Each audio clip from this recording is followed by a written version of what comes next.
जब तुम उस व्यक्ति को छोड़ना शुरू करते हो जिसे तुम वर्षों से मैं कहते आए हो, तो एक अजीब सा खालीपन पैदा होता है। पुरानी पहचान टूटने लगती है, लेकिन नई पहचान अभी पूरी तरह बनी नहीं होती। यही वह जगह है जहां अधिकांश लोग वापस लौट जाते हैं। वे कि कुछ दिनों तक ध्यान करते हैं, अपने विचारों को देखते हैं, अपनी भावनाओं को समझने की कोशिश करते हैं, लेकिन फिर उनका पुराना व्यक्तित्व उन्हें वापस खींच लेता है। क्यों? क्योंकि शरीर पुराने रसायनों का आदी हो चुका है। डॉक्टर जो अक्सर कहते हैं कि जब तुम किसी भावना को वर्षों तक महसूस करते हो, चाहे वह गुस्सा हो, अपराध बोध हो, चिंता हो, दुख हो या निराशा, तो शरीर उन रसायनों पर निर्भर होने लगता है। और जब तुम बदलने की कोशिश करते हो, तो शरीर उन पुराने रसायनों की मांग करता है। तभी अचानक बिना किसी कारण के पुरानी यादें आने लगती हैं, पुरानी शिकायतें जागने लगती हैं, पुराने डर वापस आने लगते हैं। ऐसा लगता है जैसे भीतर कोई आवाज कह रही हो, चलो वापस वहीं चलते हैं जहां हम सुरक्षित थे। लेकिन वह सुरक्षा नहीं है, वह परिचितपन है। और परिचित चीज हमेशा सही नहीं होती। यदि कोई व्यक्ति वर्षों से दुखी है, तो दुख उसके लिए परिचित है। यदि कोई व्यक्ति वर्षों से डर में जी रहा है, तो डर उसके लिए परिचित है। और मनुष्य अक्सर उस चीज की ओर लौटता है जो परिचित हो, भले ही वह उसे नुकसान पहुंचा रही हो। यही कारण है कि परिवर्तन साहस मांगता है। तुम केवल नई आदतें नहीं बना रहे होते, तुम अपने शरीर को एक नई भावनात्मक अवस्था सिखा रहे होते हो। डॉक्टर जो कहते हैं, यदि तुम अपने भविष्य को बदलना चाहते हो, तो तुम्हें अपने शरीर को भविष्य की भावना अभी महसूस करानी होगी। यहीं पर अधिकांश लोग भ्रमित हो जाते हैं। वे कहते हैं, जब मेरी इच्छा पूरी होगी तब मैं खुश हो जाऊंगा, जब पैसा आएगा तब मैं कृतज्ञ हो जाऊंगा, जब सफलता मिलेगी तब मैं आत्मविश्वासी हो जाऊंगा। लेकिन डॉक्टर जो का दृष्टिकोण बिल्कुल उल्टा है। वे कहते हैं, पहले खुश बनो, पहले कृतज्ञ बनो, पहले आत्मविश्वासी बनो, और फिर देखो कि वास्तविकता कैसे बदलती है। क्योंकि शरीर को ये नहीं पता कि कोई अनुभव वास्तव में हुआ है या केवल तुम्हारी चेतना में हुआ है। यदि तुम किसी सुंदर स्मृति को याद करते हो, तो शरीर उसी प्रकार प्रतिक्रिया करता है जैसे वो घटना अभी हो रही हो। दिल की धड़कन बदल जाती है, रसायन बदल जाते हैं, भावनाएं बदल जाती हैं। यानी तुम्हारे विचार जीव विज्ञान को बदल सकते हैं। और यदि विचार शरीर को बदल सकते हैं, तो नया विचार नया शरीर भी बना सकता है। यहीं से फ्यूचर सेल्फ का विचार आता है। डॉक्टर जो लोगों से पूछते हैं, यदि तुम वह व्यक्ति बन चुके होते जो तुम बनना चाहते हो, तो अभी कैसा महसूस करते? कल्पना मत करो कि तुम्हें क्या मिलेगा, महसूस करो कि तुम कौन बनोगे। क्योंकि समस्या ये नहीं कि लोग अपने सपनों की कल्पना नहीं कर सकते। समस्या यह है कि वे उन सपनों की भावनाओं को महसूस नहीं कर पाते। वे भविष्य को मानसिक रूप से देखते हैं, लेकिन भावनात्मक रूप से अभी भी अतीत में रहते हैं। और जब तक भावना अतीत की है, परिणाम भी अतीत जैसे रहेंगे। अब कल्पना करो कि हर सुबह तुम कुछ मिनटों के लिए आंखें बंद करते हो। तुम अपना नाम भूल जाते हो, अपनी उम्र भूल जाते हो, अपनी समस्याएं भूल जाते हो, अपनी कहानी भूल जाते हो, और केवल एक चेतना के रूप में मौजूद रहते हो। कोई पहचान नहीं, कोई भूमिका नहीं, कोई सीमित कहानी नहीं, सिर्फ जागरूकता। डॉक्टर जो कहते हैं कि यही वह अवस्था है जहाँ परिवर्तन सबसे आसानी से संभव होता है। क्योंकि इस अवस्था में तुम अपने अतीत से परिभाषित नहीं होते, तुम संभावनाओं के क्षेत्र में प्रवेश करते हो। वे इसे अक्सर क्वांटम फील्ड कहते हैं, एक ऐसा क्षेत्र जहां अनगिनत संभावनाएं मौजूद हैं। अब चाहे कोई व्यक्ति इस विचार को आध्यात्मिक दृष्टि से देखे या वैज्ञानिक दृष्टि से, मूल संदेश एक ही है। तुम्हारा भविष्य अभी तय नहीं है। हर क्षण एक नई संभावना मौजूद है, लेकिन उस संभावना तक पहुंचने के लिए तुम्हें पुराने स्वयं की ऊर्जा छोड़नी होगी। यदि तुम हर दिन वही सोच रहे हो जो कल सोचा था, वही महसूस कर रहे हो जो कल महसूस किया था, और वही प्रतिक्रिया दे रहे हो जो कल दी थी, तो तुम वास्तव में नया भविष्य नहीं बना रहे, तुम केवल पुराने भविष्य को दोहरा रहे हो। इसलिए डॉक्टर जो कहते हैं, जहां तुम अपना ध्यान रखते हो, वहीं तुम अपनी ऊर्जा रखते हो। यदि तुम्हारा ध्यान लगातार समस्याओं पर है, तो ऊर्जा समस्याओं में जा रही है। यदि ध्यान डर पर है, तो ऊर्जा डर में जा रही है। यदि ध्यान कमी पर है, तो ऊर्जा कमी में जा रही है।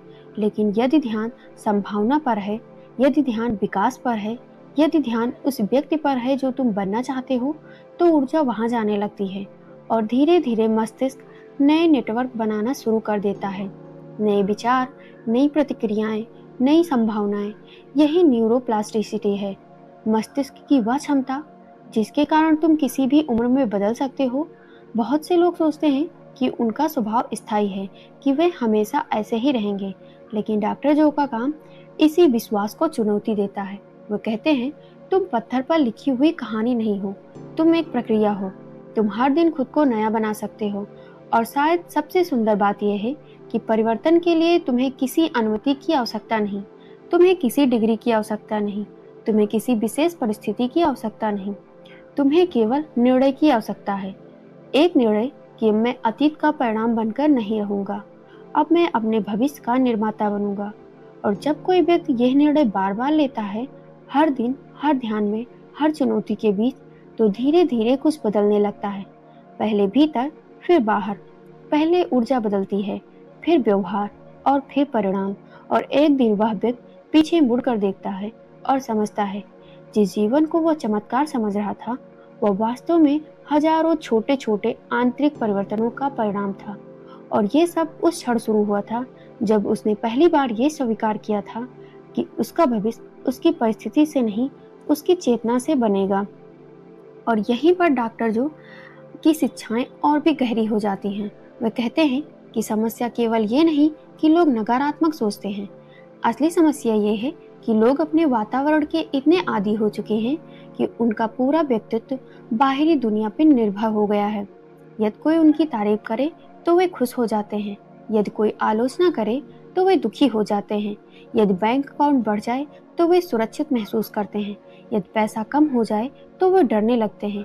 यानी उनका पूरा भावनात्मक जीवन बाहरी परिस्थितियों द्वारा नियंत्रित होता है। लेकिन अगर तुम्हारी आंतरिक अवस्था हर समय बाहरी दुनिया के अनुसार बदलती रहती है, तो तुम वास्तव में अपने जीवन के निर्माता नहीं हो, तुम केवल प्रतिक्रिया दे रहे हो। डॉक्टर जो कहते हैं कि सच्चा परिवर्तन तब शुरू होता है जब तुम किसी भविष्य की घटना के होने से पहले ही उसकी भावना महसूस कर सको। यहीं पर एलिवेटेड इमोशंस पर विचार आता है। कृतज्ञता, प्रेम, प्रेरणा, आश्चर्य, स्वतंत्रता, विश्वास, ये केवल भावनाएं नहीं हैं, ये नई वास्तविकता के संकेत हैं।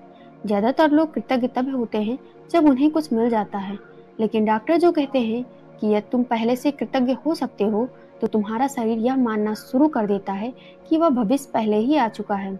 और यही अवस्था है जहां शरीर अतीत के बजाय भविष्य का रिकॉर्ड बनाना शुरू करता है। कल्पना करो कि तुम हर सुबह उठकर 5 मिनट केवल इस भावना में बिताओ कि तुम्हारी सबसे बड़ी इच्छा पूरी हो चुकी है। ना कोई चिंता, ना कोई कमी, ना कोई संघर्ष, सिर्फ कृतज्ञता।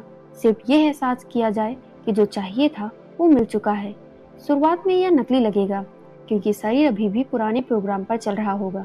वह कहेगा, यह सच नहीं है, देखो तुम्हारी परिस्थितियां अभी भी वही हैं, तुम खुद को धोखा दे रहे हो। लेकिन यही वह क्षण है जहां नया व्यक्तित्व जन्म लेता है, क्योंकि तुम पहली बार अपने शरीर को अतीत के बजाय भविष्य का अनुभव करा रहे हो। डॉक्टर जो कहते हैं कि अधिकांश लोग अपने भीतर की भावनाओं के गुलाम हैं, लेकिन जो व्यक्ति सचेत रूप से नई भावना चुन सकता है, वह अपने जीवन को बदल सकता है।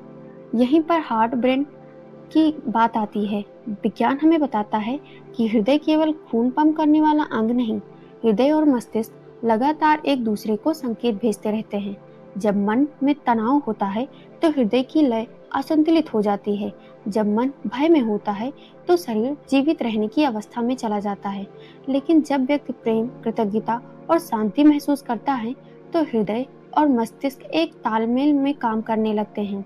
डॉक्टर जो इसे कोहेरेंस कहते हैं, और उनका मानना है कि इसी अवस्था में व्यक्ति सबसे अधिक रचनात्मक, सबसे अधिक शक्तिशाली और सबसे अधिक परिवर्तनशील बनता है। यही कारण है कि उनके ध्यानों में केवल सोचने पर नहीं, महसूस करने पर इतना जोर दिया जाता है, क्योंकि विचार भाषा है, लेकिन भावनाएं ऊर्जा हैं। और केवल विचार नई वास्तविकता नहीं बनाते, विचार और भावना का मेल नई वास्तविकता की दिशा में शरीर को पुनः प्रशिक्षित करता है। कल्पना करो कि तुम अपने जीवन की सबसे बड़ी सफलता की कल्पना करते हो, लेकिन अंदर से अभी भी डर महसूस करते हो। तो तुम्हारा शरीर किस पर विश्वास करेगा?